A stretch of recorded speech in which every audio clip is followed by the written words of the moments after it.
पंचास्तिका संग्रहामध्ये 40 नंबर गाथेमध्ये पासून उपयोग अधिकाराचं वर्णन सुरू झालं आहे. त्याच्यामागं चेतयितृत्व अधिकार सांगितला होता. असं वेगळ्या वेगळ्या अधिकारांच्याद्वारे जीवाचं वर्णन केलं. त्याच्यामध्ये उपयोग अधिकारात ज्ञान आणि दर्शन उपयोग असे 2 भेद करून सांगितले होते. मग त्या ज्ञानोपयोगाचं विशेष वर्णन करत असताना ज्ञान हे ज्ञानीपासून अभिन्न असतं, त्याच्यामध्ये सर्वथा भेद नाही हे सिद्ध करायसाठी 1-2 गाथा घेतल्या. त्याचं वर्णन बघत होतो आपण. 43 नंबर गाथेमध्ये सारांश बघू. मागचं बहुतेक 44 चालली होती का 45 चालली होती वाटतं. एक सारांश म्हणून बघू. 43 गाथेमध्ये सांगितलेलं की ज्ञान हे ज्ञानापासून ज्ञानी भिन्न नाही. ज्ञान म्हणजे अंश आहे आणि ज्ञानी म्हणजे अंशी आहे, म्हणजे द्रव्य आहे. मग कुठलेही गुण त्या द्रव्यापासून भिन्न रूप नसतात. मग इथं स्पेशली आत्मा आणि ज्ञानाचं वर्णन करत आहेत. मग ज्ञान हे ज्ञानापासून ज्ञानीचा भेद केला जात नाही. पुढं सांगितलं ज्ञान अनेक आहेत म्हणून द्रव्यसुद्धा अनेक रूप आहे असं म्हटलं जातं. असं वेगळ्या विवक्षेने घटवलं त्यांनी. त्याच्यामध्ये 4 हेतू दिले होते, लक्षात आहेत का? द्रव्य, क्षेत्र, काल, भावाच्या अपेक्षेने. काय म्हणलं? ज्ञानापासून ज्ञानी पृथक नाही का? कारण एक द्रव्यत्व असल्यामुळे. कोणाचं? ज्ञानाचं आणि ज्ञानीचं एक द्रव्यत्व असल्यामुळे. दुसरं सांगितलं भिन्न प्रदेशत्व नाही का? किंवा अभिन्न प्रदेशत्व आहे दोघांचं. एक क्षेत्रत्व असल्यामुळे. हे सगळं बघितलं होतं आपण. एक आठवण म्हणून सांगितलं. ज्ञानी यांचं पहिला हेतू दिला एक द्रव्यत्वात. द्रव्य रूपाने एक असल्यामुळे. ज्ञान भिन्न द्रव्य आणि ज्ञानी भिन्न द्रव्य असं एका मताचं खंडन करण्यासाठी म्हणून हे सगळं सांगितलं. पुढं सांगितलं एक क्षेत्रत्वात, म्हणजे जेवढ्या क्षेत्रामध्ये ज्ञान आहे तेवढ्याच क्षेत्रामध्ये ज्ञानी आहे, किंवा जेवढ्या क्षेत्रामध्ये आत्मा आहे तेवढ्या संपूर्ण क्षेत्रामध्ये ज्ञान व्याप्त आहे. त्यामुळे एक क्षेत्रत्वात सांगितलं. पुढं एक समय निवृत्तत्वेन एक कालत्वात, म्हणजे ज्ञान आणि ज्ञानी एकाच काळामध्ये आहेत. म्हणजे भिन्न भिन्न काळ नाही आहे. पहिल्यांदा द्रव्य आहे, नंतर त्याचं ज्ञान आहे, किंवा मग पहिला ज्ञान आहे नंतर त्याचं ज्ञानी अनुभव करतो वगैरे, असं नाही आहे. एका काळामध्ये ज्ञान आणि ज्ञानी दोघंही आहेत. म्हणजे अनादिपासून ज्ञान पण आहे आणि ज्ञानी पण आहे. आणि पुढं सांगितलं होतं स्वभाव एक असल्यामुळे एक भावत्वात. ज्ञान चेतन आहे तसं सांगितलं, ज्ञानी चेतन आहे. दोघांचाही भाव एक आहे, त्यामुळं एक भावत्वात या हेतूने सांगितलं. दोघांमध्ये प्रदेशाच्या अपेक्षेने पृथकता नाही. ज्ञान आणि ज्ञानी एकमेकापासून भिन्न नाहीत. काकाजी डायरेक्ट इधर आहे.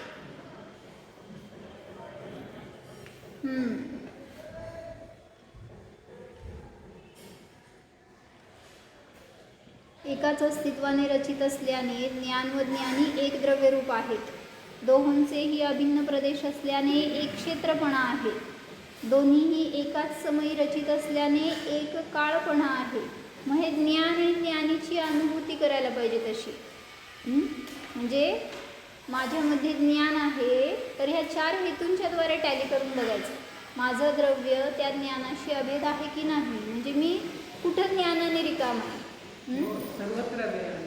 क्षेत्राच्या अपेक्षेने सुद्धा असं नाही आहे की डोक्यातच ज्ञान आहे, छातीत नाही आहे, पायात नाही आहे, असं नाही आहे.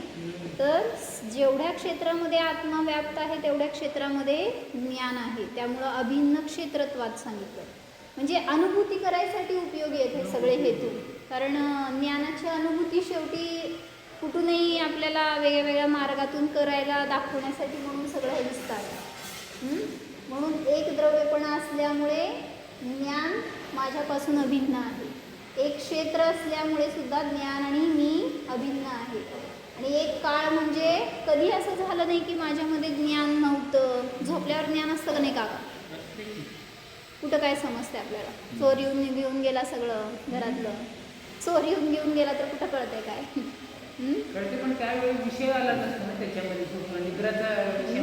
ज्ञानाचं कार्य जाणणे आहे ते तर सतत चालू आहे. तुमचं बाहेर काय पण असू देत कार्य. आता कोमात गेलेल्याचं ज्ञान आहे का नाही? कुठं कार्य करतं त्याचं ज्ञान? बेशुद्ध पडलेला, कोमामध्ये गेलेला. म्हणजे बाहेर तुम्हाला व्यापार दिसला नाही म्हणून ज्ञान नाही आहे असं नाही आहे. त्याच्यामध्ये काळ आहे ना एकच. ज्ञानी आहे जिथं आत्मा आहे तिथं ज्ञान आहेच. असं नाही आहे की त्याचं ज्ञान लुप्त झालं, नष्ट झालं असं नाही. त्यामुळं दोघांचा एक काळ असल्यामुळे दोघंही अभेद आहेत. थोड्या वेळासाठी ज्ञान निघून गेलं आणि परत आलं असं होत नसतं. मागं सांगितलं होतं ना उदाहरण ते, की कोणतरी संलेखना साधत होते आणि त्यांना थोड्या वेळासाठी ते असे एकदम स्तब्ध झाले, काय त्यांच्यामध्ये हालचाल नव्हती, एकदम शून्य झाल्यासारखे झाले होते. आणि मग त्यावेळेस तिथं लोकांनी काय म्हणलं की ते स्वर्गात जाऊन आले आणि मग परत त्यांच्यात चेतना आली. असं म्हणजे असं कधीच होत नाही की ज्ञान कुठेतरी निघून गेले आणि परत आले त्यांच्यामध्ये, असं होत नाही. पण ज्ञान जात नाही ना स्वतःतून. म्हणजे आत्मा आहे तिथं ज्ञान आहेच. असं नाही आहे की ते काही काळासाठी वेगळं झालं आणि परत येऊन अटॅच झालं असं नाही. त्यामुळे त्यांचा काळसुद्धा एक आहे. जर ज्ञान निघून गेलं तर तिथं जीव पण राहणार नाही. पुढं सांगितलं एक भावत्वात. काय सांगितलं त्याच्यामध्ये? दोघांचा सुद्धा स्वभाव एक असल्यामुळे एक भावपणा आहे. चेतना हा स्वभाव आहे, जानन हा स्वभाव आहे. मग ज्ञान अचेतन नाही आहे हे पण सांगावं लागलं त्या अन्यमतवादीचं खंडन करण्यासाठी. कारण त्यांनी पुरुषाला चेतन मानलं आणि प्रकृतीला जे की ज्ञान आहे ती अचेतन मानली. मग त्यांचं खंडन करण्यासाठी सांगितलं की ज्ञान आणि ज्ञानी ह्या दोघांचा सुद्धा स्वभाव एकच आहे.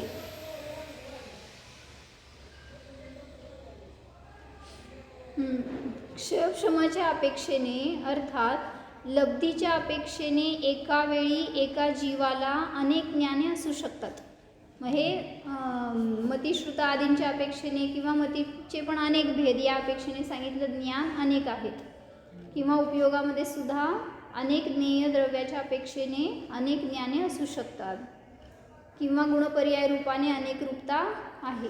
म्हणजे द्रव्याला अनेक रूप का आहे हे सांगितलं. अनेक ज्ञानाच्या अपेक्षेने अनेक आहे द्रव्य, किंवा गुणपर्याय आदींच्या अनेक रूपामुळं द्रव्य अनेक आहे, किंवा ज्ञानाच्या अपेक्षेने सुद्धा आपण मध्ये बघितलं होतं जेवढे विकल्प आहेत तेवढे ज्ञान आहेत. आणि त्यामुळं ज्ञान अनेक असल्यामुळं द्रव्याला सुद्धा अनेक रूप म्हणलं गेलं. हे सगळं 43 गाथेमध्ये बघितलं होतं आपण. 44 गाथेमध्ये काय बघितलं होतं? हां, हे एक मागं सांगितलं होतं ना आपण, काय मतिश्रुत अवधी ज्ञानाची जी 3 रूपं बघितली होती आपण. कुठली? मतिश्रुत ज्ञानाची 3 रूपं बघितली होती. कुठली आपण लक्षात आहे का?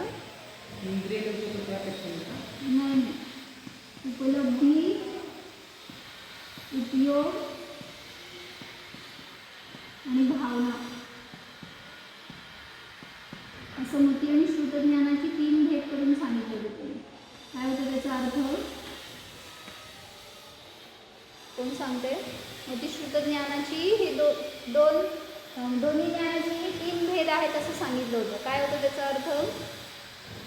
संगीता काकी.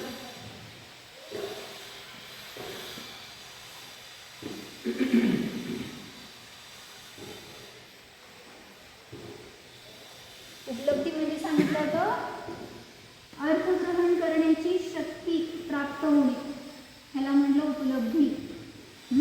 शक्तीची प्राप्ती त्याला म्हटलं उपलब्धी.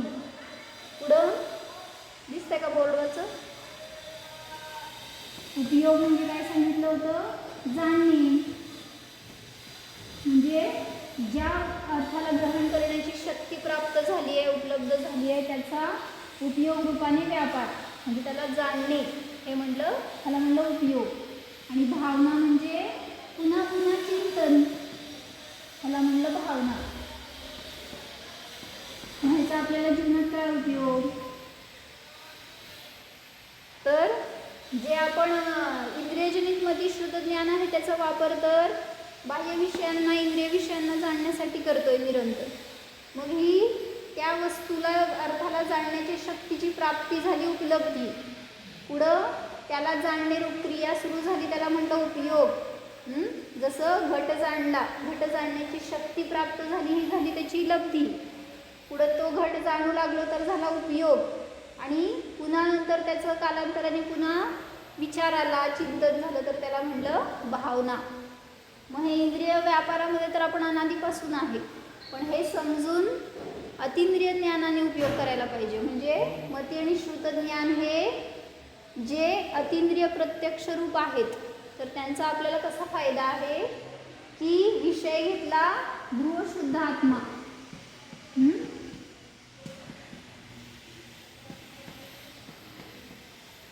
पुढं साधन घेतलं हे आपातचं मतिश्रुत ज्ञान, अतिंद्रिय प्रत्यक्ष. आणि फळाची काय प्राप्ती झाली? शुद्ध आत्मानुभूती, अतिंद्रिय आनंद. मग सांगितलं याच्यासाठी म्हणून या तिन्हींचा वापर करायचा. म्हणजे काय म्हणलं, जेव्हा आपण स्वतःला विषय करतोय त्यावेळेस तिथं त्याला जाणण्याच्या शक्तीची प्राप्ती झाली, ही झाली उपलब्धी. पुढं जाणणे रूप म्हणजे उपलब्धी तर आहेच, प्रत्येकाकडे ज्ञान आहे, मतिश्रुत ज्ञान. तर जाणण्याची शक्ती सगळ्याकडे आहे, फक्त आपण उपयोग रूपाने व्यापार करत नाही आहे. म्हणजे त्या विषयाला आपण जाणत नाही आहे, लक्ष करत नाही आहे, त्यामुळे तिथं अनुभव होत नाही आहे. मग जेव्हा आपण त्याला विषय करून जाणणार त्यावेळेस इथं फळ नियमाने शुद्धात्मानुभव, अतिंद्रिय आनंद, समता, वितरागता प्रगटणार. आणि मग नंतर सांगितलं पुन्हा पुन्हा त्याचं चिंतन केलं, पुन्हा त्या अनुभूतीसाठी जो काही प्रयत्न केला, अनुभव केला, तर ती झाली भावना.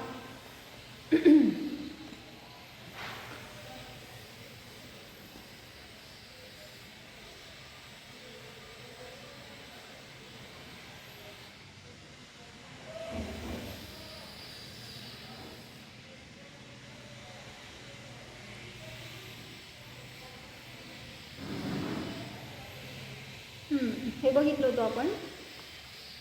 म्हणजे मतिश्रुत ज्ञान आपल्याकडे आहे तर त्याचा वापर आपण स्वतःला जाणण्यासाठी करायला पाहिजे. परद्रव्याला तर अनादीपासून जाणलंय पण त्याचा आपल्याला फायदा नाही.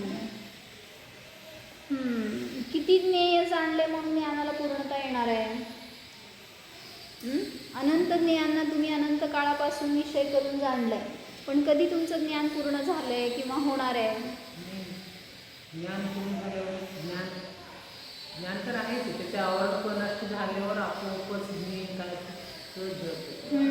म्हणजे सांगितलं की ज्ञेयाला जाणलं म्हणून ज्ञानाची पूर्णता होणार नाही आहे. अनंत ज्ञेय जाणले म्हणून केवळ ज्ञान पूर्ण आहे असं नाही आहे.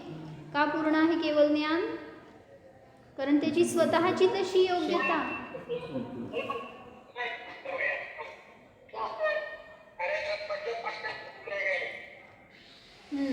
तर ती त्या ज्ञानाची स्वयंयोग्यता आहे म्हणून तिथं ते पूर्णतेला प्राप्त झालंय आणि म्हणून तिथं ते ज्ञेय झळकू लागले ज्ञानामध्ये.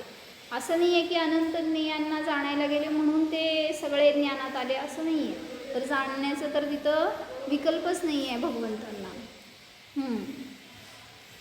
तर म्हणून सांगितलं आपल्याला सुद्धा जे ज्ञान आपल्याजवळ आहे भलेही ते अल्प आहे तरीसुद्धा जाती अपेक्षेने केवल ज्ञाना समान आहे. कारण केवल ज्ञानाची जाती आणि शुद्ध मतिश्रुत ज्ञानाची जाती, शुद्धात्म्याला अनुभव करणाऱ्या त्या मतिश्रुत ज्ञानाची जातीसुद्धा समान आहे. काय जाती आहे? जसं सांगितलं एक पोतं भरून साखर आहे, त्याचं काय जाती?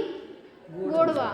2 कण घेतले साखरेचे, त्याची जाती गोडवाच देणार आहे. तसं म्हटलं की भलेही पूर्ण ज्ञान आहे तरीसुद्धा ते जाणणे रूपच आहे आणि भलेही अपूर्ण अल्पज्ञान आहे, क्षयक्षम ज्ञान आहे तरीसुद्धा त्याची जाती जाणणे रूप समान आहे. म्हणून एवढं आपल्याला ज्ञानाच्या अपेक्षेने चिंतन करायला पाहिजे की भलेही माझ्याकडे आत्ता केवळ ज्ञान नाही आहे, पण शक्ती स्वभाव जसा भगवंतांचा आहे तसा माझ्याजवळ आहे. मग पर्यायात कधी अभिव्यक्ती होईल तेव्हा होईल, त्याची आपल्याला आकुलता नको. 44 गाथेत काय सांगितलं होतं? जली हवली दौवमण्णं गुणदोय गुण गुणाय दौवदो अण्णे दौवाणन्त्यमदवा दौवा भावं पकुवन्ति. जर द्रव्य गुणापासून अन्य असेल आणि जर गुण द्रव्यापासून भिन्न असतील तर द्रव्याची अनंतता होईल अथवा द्रव्याचा अभाव होईल. हे बघितलं होतं बहुतेक आपण, झाले होते ना? द्रव्य गुणापासून गुण द्रव्यापासून. हां बरोबर. तर त्यात काय सांगितलं होतं? दोन्ही व्ह्यूनी चिंतन करायचं. म्हणजे कसं सांगितलं? खडू कुठे ठेवलं? खडू कुठे ठेवलं?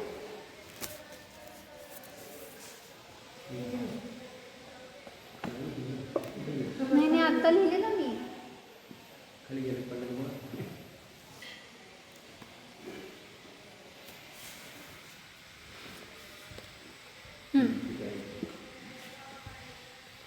तर काय सांगितलं?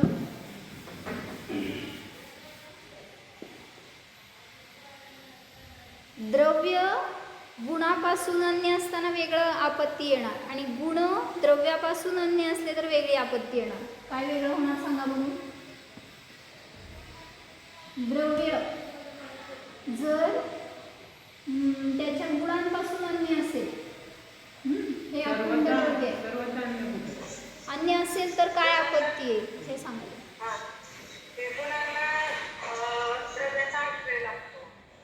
द्रव्य जर साश्रय घेतली तर द्रव्य आणि गुण वेगवेगळे मानले, त्यामुळं गुणांचा समूह म्हणजे द्रव्य आहे. पुन्हा त्या गुणांना द्रव्याच्या आश्रयाची पुन्हा गरज पडणार, असं हे परंपरा चालू आहे. तिथं द्रव्य आणि गुण काय कोणता दोष येतो? 2 कंडिशन सांगितलेत ना इथं गाथेमध्ये. द्रव्यापासून गुण भिन्न केले आणि जर गुणापासून द्रव्य भिन्न मानलं तर काय येतं? दोन्हीमध्ये म्हणजे डीपमध्ये विचार केला तर समजेल आपल्याला. काय सांगितलं होतं? दिसतंय ना बोर्ड? द्रव्याचा अभाव. द्रव्य जर त्याच्या ह्या गुणांपासून भिन्न असेल, द्रव्यामध्ये सर्व भागात अनंत गुण आहेत, व्याप्त आहेत सगळे बरं का. मी ते असं दाखवले म्हणून तिथंच गुण आहेत असं समजू नका.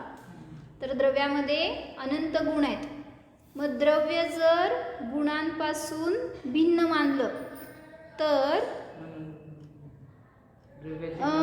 ते गुण कोणाच्या तरी आश्रयाला जाणार. म्हणजे हे जर भिन्न केले एकमेका त्या द्रव्यापासून, असे भिन्न असतील ते गुण, तर हे गुण पुन्हा दुसऱ्या द्रव्याच्या आश्रयाला जाणार. त्यामुळे हे द्रव्य वेगळं, पुन्हा ते गुण त्याच्याशी अभिन्न नाही आहेत पण पुन्हा दुसऱ्या आश्रयाला जाणार. अशा प्रकारे काय सांगितलं? द्रव्याला अनंतता प्राप्त होईल. का? कारण गुण किती आहेत? अनंत आहेत. आणि त्या अनंत गुणांचा आश्रय रूपाने जर द्रव्य नसेल तर प्रत्येक गुणासाठी प्रत्येक एक भिन्न द्रव्य मानावं लागेल. कारण त्या द्रव्याला कुठेही थाराच नाही मिळणार आहे. त्यामुळे द्रव्याला अनंतता प्राप्त होईल. आणि ह्याच्या दुसरी कंडिशन सांगितली होती काय? की जर गुण द्रव्यापासून भिन्न असतील तर, आता हे गुण आणि हा द्रव्य हे जर एकमेकापासून भिन्न असतील तर काय आपत्ती येईल म्हटलं होतं? द्रव्य म्हणजेच तर गुणांचा समुदाय म्हणजे द्रव्य. आपण व्याख्याच करताना करतो ना, गुणांचा समुदाय म्हणजे द्रव्य. जर असं नसेल तर द्रव्याचाच अभाव होईल. कारण द्रव्याचं अस्तित्वच टिकून राहणार नाही. कारण द्रव्याची रचनाच झाली आहे ती गुणांच्या समूहाने झाली आहे. आणि मग जर तिथं ते द्रव्य गुण द्रव्यापासून भिन्न मानले तर ते यांचं अस्तित्व वेगळं आणि याचं अस्तित्व वेगळं, तर याचं अस्तित्वच राहणार नाही. जर द्रव्याचा अभाव होईल तर परंपरेने सांगितलं काय? गुणांचा अभाव होईल. आणि पुढे त्याचं फळ काय सांगितलं? संपूर्ण विश्वाचा अभाव होईल. म्हणजे वस्तुव्यवस्थाच कोलमडीत होऊन जाईल. कारण द्रव्य आणि गुण परस्पर अभिन्न मानले नाहीत. कथंचित भिन्न आणि कथंचित अभिन्न मानायला पाहिजेत, पण सर्वथा भिन्न मानले तर अशी आपत्ती येईल. इथलं एकदा वाचते फक्त तुम्हाला समजण्यासारखं आहे.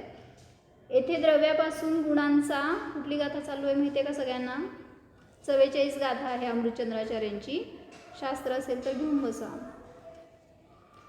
द्रव्यापासून गुणांचा भेद किंवा गुणांपासून द्रव्याचा भेद आहे अशी कल्पना केली तर तेथे संभवणाऱ्या दोषाचे कथन केले आहे. गुण वस्तुतः कोणाच्या तरी आश्रयाने असतात. ते ज्याच्या आश्रित राहतात ते द्रव्य होय. गुण ज्याच्या आश्रयाने राहतात त्याला द्रव्य म्हणलं. ते द्रव्य जर गुणापासून भिन्न मानले तर पुनश्च ते गुण कोणाच्या तरी आश्रित असतील. म्हणजे ते द्रव्य जर त्या गुणांपासून भिन्न मानलं तर हे गुण जातील कोणाच्या तरी आश्रयाला. पुन्हा या द्रव्याने याला आश्रय दिला नाही तर पुन्हा दुसऱ्या आश्रयाला जातील. असं करत सांगितलं द्रव्याला अनंतता प्राप्त होईल. ते ज्याच्या आश्रित असतात ते द्रव्य होय. तेही द्रव्य जर गुणांपासून भिन्न असेल तर पुनश्च गुण कोणातरी दुसऱ्या द्रव्याच्या आश्रित असतील. ज्याच्या आश्रित असतील ते द्रव्य होय. जसं काय म्हणायचं? घर कशाला म्हणायचं? घर बांधलंय ना नवीन, घर कशाला म्हणायचं? विटा माती दगड. विटा माती दगड नाही हो, त्याला भिंत म्हणते. घर कशाला म्हणायचं? घर पण म्हणतात नाही. जर त्याच्यामध्ये माणसं भरली असतील ना तर त्याला घर म्हणतात, नाहीतर ते 4 भिंती म्हणतात फक्त. मग जसं म्हणलं की घर बनलंय ते त्या माणसांनी त्याच्यातल्या असलेल्या त्यांच्या एकमेकांप्रतीच्या भावनेने, प्रेमाने जे काय बनलं त्याला घर म्हणलं जातं. मग जर त्याच्या आश्रित कोणी माणसंच नसतील, जसं हे घर रिकामं आहे, तुम्ही आता राहिलाय म्हणून याला घर पण आहे, आता हे घर सोडल्यावर याला घर म्हणायचं का 4 भिंती म्हणायची? मग जसं आता तुमचं ते घर कुठं आहे अजून त्याच्यामध्ये काय तुम्ही म्हणजे भरलं नाही आहे ना ते. जसं हे द्रव्य गुणांनी भरलंय ना, मग तसं जर त्याच्यामध्ये आपण जाऊन भरलो नाही आहे, आपले जर त्याच्यात भाव नाही आहेत, एकमेकांशी जिव्हाळा, प्रेम वगैरे हे नाती आहेत, त्याच्यामध्ये त्याच्यानी घर बनलं असं म्हणलं जातं. मग जर त्या घराला कोणी किंवा त्या मनुष्याला कोणी आश्रय दिला नाही, या घरात कोणी आश्रय दिला नाही तर काय होणार? दुसऱ्या घराच्या आश्रयाला जाणार. त्यांनी पण आश्रय नाही दिला आणि तिसऱ्या घराच्या आश्रयाला जाणार. असं म्हणलं की या गुणांना जर या द्रव्याने आश्रय दिला नाही तर अन्य द्रव्याच्या आश्रयाला जातील. यांनी दिला नाही तर पुन्हा अन्य द्रव्याच्या आश्रयाला. असं करत सांगितलं निराश्रय राहतील ते गुण, किंवा मग जेवढे गुण आहेत तेवढे द्रव्य होतील, म्हणून द्रव्याला अनंतता प्राप्त होईल. जसं म्हणलं साधूला कोण आश्रय देतो? साधूचं घर कुठे आहे? सगळी घर आहेत साधूची. जेवढ्या घरात जाते तेवढे सगळे घर साधूची म्हणायचं. म्हणून तिथं म्हटलं द्रव्याची अनंतता येईल ना. तसं म्हटलं की ज्या घराला साधूचे पाय लागले ते घर, त्याला घर पण आलं उलट असं म्हणा पाहिजे. तर तिथं म्हटलं की असं द्रव्याला अनंतता प्राप्त होईल जर गुण त्याच्यापासून, गुणापासून ते द्रव्य भिन्न मानलं तर. त्याच्यात दुसरी बाजू सांगितली की जर ते द्रव्य नाही, हे झालं की द्रव्य गुणापासून अन्यच आहे याप्रमाणे द्रव्याचा गुणापासून भेद मानला तर द्रव्याची अनंतता प्राप्त होईल. तुम्हाला काहीतरी लिहायचं होतं म्हणला होता, लिहिलं का? काहीतरी हेच लिहायचं होतं का? काय लिहायचं होतं मंदिरात लिहिलेलं? मंदिरात खाली आपण घेतलं होतं त्या दिवशी 2 दिवस मध्ये हे लिहायचं काहीतरी म्हणलं होतं. मग हे द्रव्याला अनंतता प्राप्त होईल म्हणलं. आणि दुसरी कंडिशन काय सांगितली होती?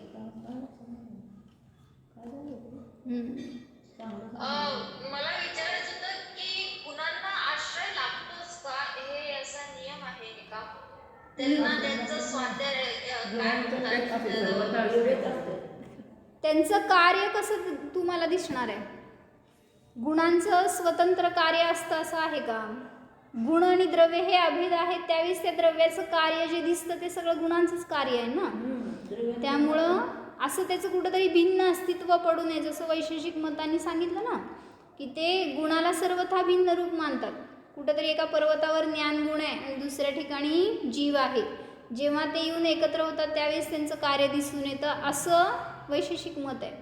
पण त्याचं खंडन करण्यासाठी सांगितलं की जेवढ्या भागात द्रव्य आहे तेवढ्या भागात त्याचे गुण असायलाच पाहिजेत, अन्यथा त्या गुणांचं कार्य पण दिसणार नाही, गुणांचं अस्तित्व राहणार नाही. आणि शेवटी द्रव्य तर म्हणायचं कशाला मग जर ते गुणापासून भिन्न मानलं तर. म्हणजे द्रव्याची व्याख्याच करताना आपण सांगितलं की गुणांचा पिंड म्हणजे द्रव्य आहे. मग जर ते त्याच्यापासून भिन्न असेल तर दोघांचंही अस्तित्व राहणार नाही. द्रव्याची अनंतता कशी होते म्हणून सांगा, कसं घ्यायचं? हां तेच की सांगितलं की आता आता कसं म्हणलं, सांगितलं. द्रव्याला का अनंतता, तर द्रव्य हे बनलंय गुणांनी. हां. जर त्या गुणांना या द्रव्याने आश्रय दिला नाही तर ते गुण जातील दुसऱ्या द्रव्याच्या आश्रयाला. मग हे या द्रव्याने पण आश्रय दिला नाही म्हणजे त्या द्रव्यापासून पण ते भिन्न मानले. मग याच्या दिला नाही म्हणलं तर तिथे द्रव्य कुठे झाले आणत नाही तिथे द्रव्य. थांबा की सांगते की पुढे जाऊन मग तुम्हाला मी. मग हे गुण या द्रव्याच्या आश्रयाला गेले पण सिद्धांतच त्यांनी मानले की गुणापासून द्रव्य भिन्न असतं, त्यामुळे हे याला सुद्धा ते द्रव्य गुण चिकटले नाहीत गुण, त्यामुळे याच्यापासून पण भिन्न झाले. मग पुन्हा दुसऱ्या द्रव्याच्या आश्रयाला गेले. असं द्रव्य किती होणार जेव्हा त्याला आश्रय मिळणार, अनंत गेले तरी सुद्धा मिळणार नाही. मग म्हणून म्हटलं द्रव्याला अनंतता प्राप्त होईल जर ते द्रव्य गुणांपासून भिन्न मानलं तर. ते एकच गुण सांगितलं अनंत द्रव्यापर्यंत गेलं तरी सुद्धा त्याच्याशी अभेद राहणार नाही, सगळीकडे भिन्नताच मानली जाईल. त्यामुळं किती द्रव्य झाले मग असे होणारच नाही ना ते, उलट द्रव्यच होणार नाही. हा हे इकडे येणार आपत्ती ती द्रव्यच राहणार नाही असं ते थोडी विवक्षा फरक करून सांगितली त्यांनी की गुणापासून जर ते द्रव्य भिन्न मानलं तर ते द्रव्य अनंत झाले तरी सुद्धा त्या गुणांना आश्रय मिळणार नाही. हां म्हणून द्रव्याला अनंतता प्राप्त होईल. आणि दुसरी कंडिशन सांगत होते काय मी की द्रव्य म्हणजेच गुणांचा पिंड आहे. जर ते द्रव्यापासून भिन्न मानले गुण जर द्रव्यापासून भिन्न मानले तर द्रव्यच म्हणायचं कशाला मग. वस्तुतः द्रव्य गुणांचा समुदाय आहे. जर गुण समुदायापासून पृथक असतील तर समुदाय वस्तू तरी कोणती. जर गुणांना समुदायापासून म्हणजे द्रव्यापासून पृथक मानले तर समुदायच कसा असू शकेल, अर्थात द्रव्याची सिद्धी होणार नाही. याप्रमाणे जर गुणांचे द्रव्यापासून भिन्नत्व मानले तर द्रव्याचा अभाव होईल. म्हणजे जर हे गुण द्रव्यापासून भिन्न मानले तर द्रव्याचा अभाव होईल, कारण गुणांनी बनले हे द्रव्य. मग जर गुणच नाही आहेत त्या द्रव्यामध्ये तर त्या द्रव्याचं अस्तित्वच काय. त्यामुळे द्रव्याचा अभाव होईल. द्रव्याचा अभाव झाला तर गुणांचा अभाव होईल, संपूर्ण वस्तू व्यवस्थेचा सुद्धा अभाव होण्याचा प्रसंग येईल. समजले का काय शंका आहे.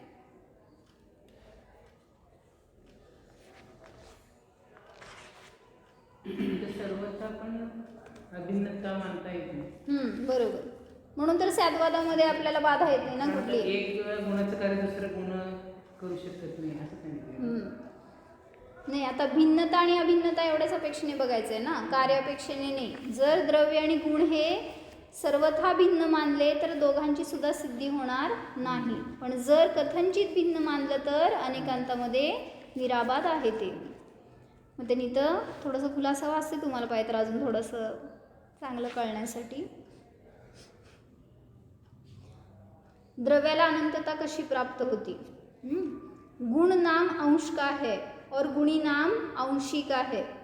पूरे का नाम गुणी है और उसके एक धर्म का नाम गुण है.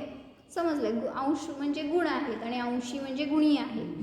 अंश से अंशी जुदा नहीं रह सकता. अंश अंशी के आश्रय ही रहा करता है. यदि कोई यह हट करे कि अंश से अंशी जुदा होता है तो यह तो निश्चित ही है ना कि अंश आधार के बिना नहीं रह सकता. अंश म्हणायचंच कशाला. जे अंशीचं काहीतरी पार्ट आहे त्यालाच तर अंश म्हटलं जाते. असं काही भिन्न कुठेतरी पडलंय आणि त्याला अंश आहे असं नाही म्हणत आपण. परमाणू काय आहे. अंश आहे का द्रव्य. परमाणू छोटंसं असते ना, एवढंसं एकच पडलेलं असते दुसरीकडे, त्याला अंश म्हणायचं का अंशी म्हणायचं. अंशी आहे ते. हां मग त्याचे अंश काय आहे तो अनंत गुण. त्याचे बरोबर त्याचे जे सगळे अनंत गुण आहेत ते सगळे अंश आहेत त्याचे. मग ते अंश त्या परमाणूपासून किती वेगळे आहेत. नाही आहे, त्याच्याशी अभेद आहेत ना ते. मग हे समजून घ्यायचं आहे आपल्याला. द्रव्य म्हणजे तुम्ही काहीतरी खूप मोठं एखादं वस्तू बघू नका असं की त्याला द्रव्य म्हणलंय. मग जे सूक्ष्म परमाणू जरी आहे तरी सुद्धा ते एक अखंड अंशी आहे आणि त्याचे जे पार्ट्स आहेत ते अंश आहेत. मग ते अंश आधाराशिवाय राहत नाहीत. उसके लिए कोई अन्य अंशी चाहिए. म्हणजे जर ते आधाराशिवाय राहतील म्हणलं तर त्याला दुसरा अंशी पाहिजे.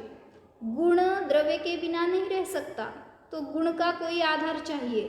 इस द्रव्य को तो अलग मान लिया, फिर जो भी आधार मानेंगे वहाँ भी भेद की कल्पना हो जाएगी. कारण तुम्ही मानलेच काय वाक्य, द्रव्यापासून नाही काय, द्रव्य गुणापासून भिन्न असतं. मग कुठं पण गेलं तरी सुद्धा त्या गुणांना त्या द्रव्यापासून भिन्नच मानावं लागेल. त्यामुळं तिथे सांगितलं ते द्रव्य त्या गुणापासून भिन्न आहे असं म्हटलं तर तब गुण और आधार, फिर जो भी आधार मानेंगे वहाँ भी भेद की कल्पना हो जाएगी. तब गुण और आधार कल्पनाएं करिए, यो द्रव्य अनंत हो जाएंगे. अथवा यो ही मान लीजिए, उतने ही द्रव्य होंगे जितने गुण है. समजा तुम्ही असं जरी म्हणला की हे गुण जाऊन याच्या आश्रयाला राहिलं तर असे अनंत गुण आहेत या द्रव्यामध्ये. मग ते प्रत्येक गुण जर या द्रव्यापासून भिन्न आहेत तर त्या द्रव्य गुणापासून काय केलं, पहिलं गुणापासून भिन्न मानलं जर ते द्रव्य, तर सांगितलं प्रत्येक गुणासाठी म्हणून असे अनंत द्रव्य मानावे लागतील. मग त्यामुळं अनंतता प्राप्त होईल द्रव्याला. वे स्वयं स्वतंत्र द्रव्य हो गए, पर ऐसा है नहीं. द्रव्य तो गुणों के समुदाय का नाम है. क्या यह गुण उस गुण समुदाय से भिन्न है? गुण समुदाय से भिन्न मानने पर सीधी सी बात यह है कि न गुण रहेंगे न द्रव्य रहेंगे. म्हणजे दोघांचंही अस्तित्व राहणार नाही.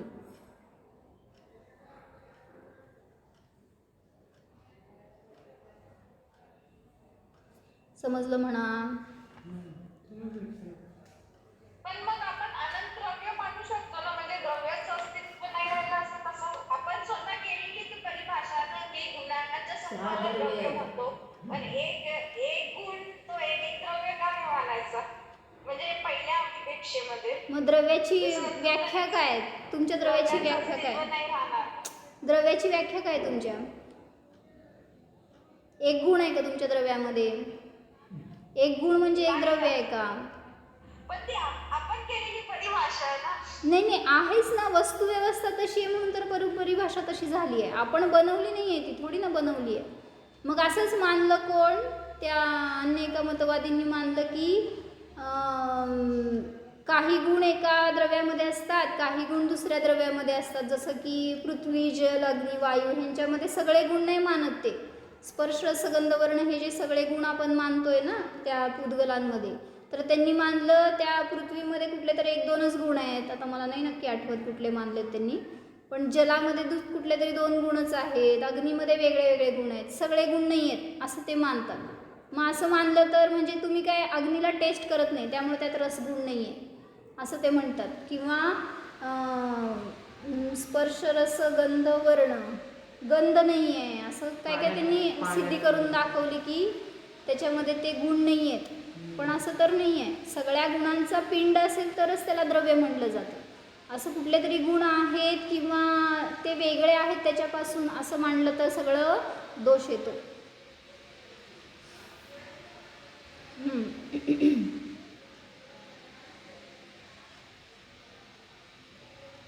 आपलं स्वतःचं उदाहरण घेऊन बघा ना. माझ्यामध्ये असणारं ज्ञान जर माझ्यापासून भिन्न असेल तर काय आपत्ती येईल?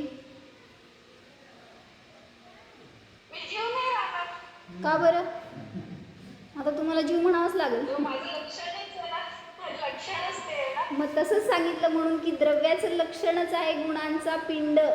जर तुम्ही त्याला त्याच्यापासून कुठल्याही अपेक्षेने भेद करायला गेला तरी सुद्धा बाधा येणार. द्रव्यच राहणार नाही ते आणि त्याला गुणच म्हणता येणार नाही जर ते द्रव्याच्या आश्रित नसतील तर. म्हणजे स्वतंत्र गुण असं त्यांचं अस्तित्व नाही. ठीक आहे, तुम्ही भेदविवक्षेने कथन करत असताना त्याला वेगळं करून सांगता संज्ञा, लक्षण, प्रयोजन आदीच्या अपेक्षेने, पण म्हणून सर्वथा ते भिन्न रूप आहेत असं नाही. कथन करायला, समजून घेण्यासाठी वगैरे आपण त्यांना भेद करतो, पण ते भेदरूप नसतात. सरबत कशाला म्हणायचं? मिक्सर सगळ्या गोष्टींचं. आता त्यातनं वेगळं वेगळं काढा बघू. साखरला सरबत म्हणा, लिंबूला सरबत म्हणा, किंवा काय त्या लोणला सरबत म्हणा, त्यात काय वेलदोडे घातला त्याला सरबत म्हणा. एक गुण म्हणजे द्रव्य नाही आहे ना, तो सगळ्यांचं मिक्सचर म्हणजे तर ते द्रव्य झालंय. आणि मग जर तिथं आपण त्या एका गुणाला द्रव्य म्हणू लागलो तर काय आपत्ती येईल? असे अनंत द्रव्य होऊन जातील. अनेक सरबत झाले तेव्हा. अनेक सरबत झाले. हां बरोबर आहे. नाही, आणि त्या द्रव्याचं स्वरूपच राहिलं नाही ना. लिंबू म्हणजे सरबतच नाही आहे. तुम्ही मानतच नाही आपण सरबत एका गुणाला.